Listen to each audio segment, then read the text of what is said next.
అందరికీ నమస్కారం. రాజకీయాల్లో కూడా అవినీతి మరకంటనటువంటి నాయకులు చాలా అరుదుగా కనిపిస్తారు. వారిలో విజయనగర సామ్రాజ్య రాజు అశోక్ గజపతి రాజు గారికి ఒక ప్రత్యేకమైన స్థానం ఉంది. తెలుగుదేశం పార్టీలో అన్న ఎన్టీఆర్తో పాటు తదనంతరం జరిగిన రాజకీయ మార్పుల్లో చంద్రబాబు నాయుడు గారితో కలిసి ఆయన జర్నీలో కూడా ఎప్పుడు కూడా పార్టీలో తనకు పలానా పదవి కావాలని కానీ తనకి పలానా పని చేయాలని కూడా అడగనటువంటి ఏకైక వ్యక్తి అశోక్ గజపతి గారు. ఆయనంటే చంద్రబాబు నాయుడుకి కానీ అన్న ఎన్టీఆర్కి కానీ చాలా ప్రత్యేకమైనటువంటి అభిమానం ఉంది.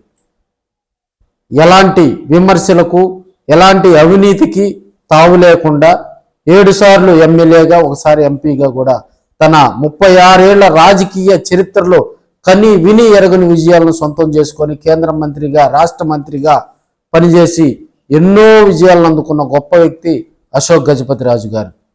అయితే ముచ్చటగా 3వసారి మోడీ గారు ప్రధానమంత్రి అయిన తర్వాత కూడా ఈసారి తెలుగుదేశం పార్టీ అంటే కూటమిలో తెలుగుదేశం పార్టీ జనసేన పార్టీ కూడా మోడీ గారికి సపోర్ట్ చేయటంలో కూడా విభిన్నమైనటువంటి పాత్ర పోషించింది అనటంలో ఎలాంటి అతిశయోక్తి లేదు. ప్రధాని మోడీ ఎన్డీఏ కూటమిలో భాగస్వామ్యంగా ఉన్నటువంటి తెలుగుదేశం పార్టీకి ఒక ఆఫర్ ఇచ్చినట్లుగా కూడా తెలుస్తూ ఉంది. గవర్నర్ పదవి కూడా మన ఎన్డీఏ కూటమిలో భాగస్వామ్యమైనటువంటి తెలుగుదేశం పార్టీకి కూడా గవర్నర్ పదవి ఆఫర్ ఇచ్చినట్టుగా కూడా తెలుస్తూ ఉంది.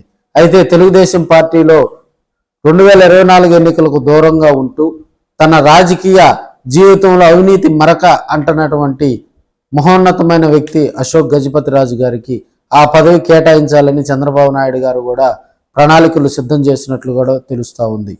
తన కూతురు అతిథి ఎమ్మెల్యేగా ఎన్నికల్లో పోటీ చేసి గెలిచినప్పటికీ కూడా రాజకీయాల గురించి కూడా అశోక్ గజపతి రాజు గారు చెప్పినటువంటి కామెంట్ ఏందో తెలుసా? రాజకీయం అనేది ఒక చెత్త బుట్ట లాంటిది. ఆ చెత్త బుట్టలో కోతి గనక దూరి గంతులేస్తే ఆ చెత్తంతా ఊరి మీద పడుతుందని ఆయన ఉద్వేగభరితమైనటువంటి ప్రసంగం చేసినటువంటి సందర్భాలు ఉన్నాయి.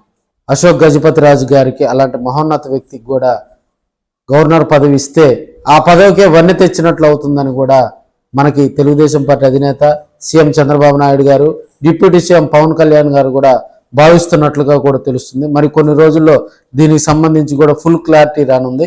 మొన్నటి వరకు రాజ్యసభకు పంపించి కేంద్ర మంత్రిగా గజపతి రాజు గారిని చేయాలని ప్రయత్నించినప్పటికీ కూడా ఈ అనూహ్యంగా కూడా గవర్నర్ పదవి తెర మీదకి రావడంతో కూడా ఆ పదవికి ఆయనే కరెక్ట్ అని కూడా ప్రజలందరూ కూడా భావిస్తూ ఉన్నారు.